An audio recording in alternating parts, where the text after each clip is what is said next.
Let's talk about something that's happening in many households right now, something that's causing real harm, but often goes unnoticed. There are people who get so deep into these reborn Christian movements, so caught up in what the church demands, that it begins to affect their relationships and their lives in ways they can't even see. I've heard questions asked in many homes that reflect this obsession. Are you serving this Sunday? Or what are you doing to show everyone how committed you are? It's like there's a constant need for validation. People almost seem to be looking for a gold star for just showing up, or worse, for serving at church just to make sure everyone else knows how dedicated they are. They need to ask themselves, how happy was my family life before all of this? Before I started obsessing over every church activity, before the church started coming between me and my loved ones. How was I feeling about my relationships and my happiness before the pressure to conform, serve, and be seen by everyone took over? The truth is, there's a shift that happens when these church movements take over. It starts small.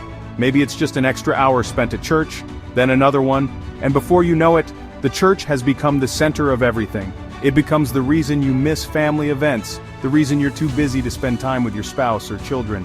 The church says this is what's most important, but they don't tell you that it's slowly pushing your family to the back burner. But here's the reality. Serving the church is not the same as following Jesus.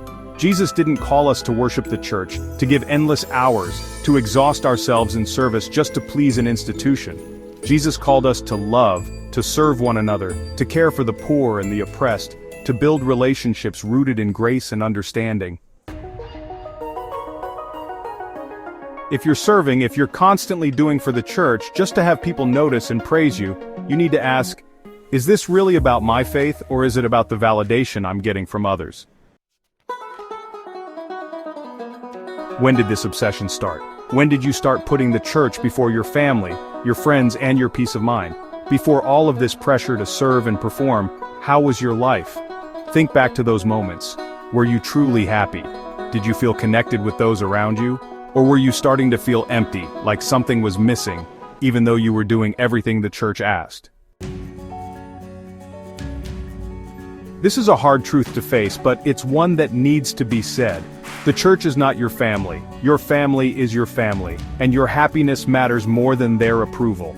If serving at church or being part of a program starts breaking your relationships or making you feel disconnected from your loved ones, it's time to rethink what's truly important.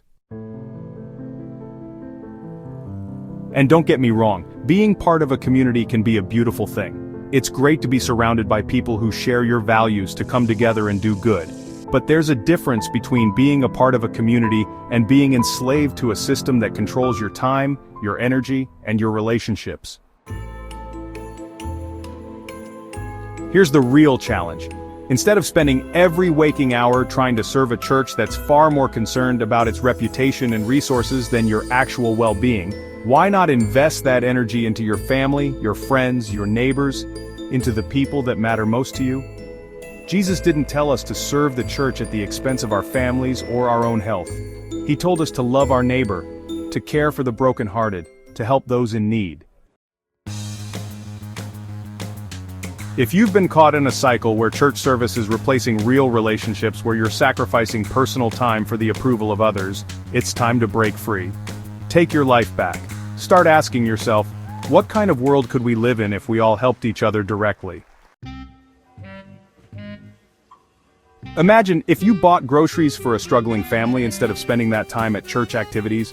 If you paid for a stranger's meal when they're having a hard time instead of attending that extra meeting. If you helped a single mom pay her rent or spent quality time with your spouse instead of feeling guilty for not volunteering enough hours. Think of how many lives you could touch directly. Imagine the bonds you'd strengthen in your family. Think about the real impact you could have in your community if you stopped outsourcing kindness to the church and became the hands and feet of Jesus yourself. God doesn't want your guilt or your obligations. He wants your heart, your love, and your willingness to act when you see someone in need. He wants you to be part of a community that uplifts you, not one that takes everything from you. Serving the church is not the same as following Jesus. And yes, it's okay to drink a glass of wine and enjoy life. Jesus himself turned water into wine at a wedding, so enjoying a glass of wine with friends is not a sin. It's about balance, moderation, and not letting guilt or the opinions of others control your life. It's time to ask the hard questions, to break free from the system that keeps you trapped in a never-ending cycle of guilt and performance. Take a moment, breathe, and ask, what's truly important? Start asking yourself the tough questions. It's time to take your life back and serve others with a heart of love, not obligation. Because that's what following Jesus is all about.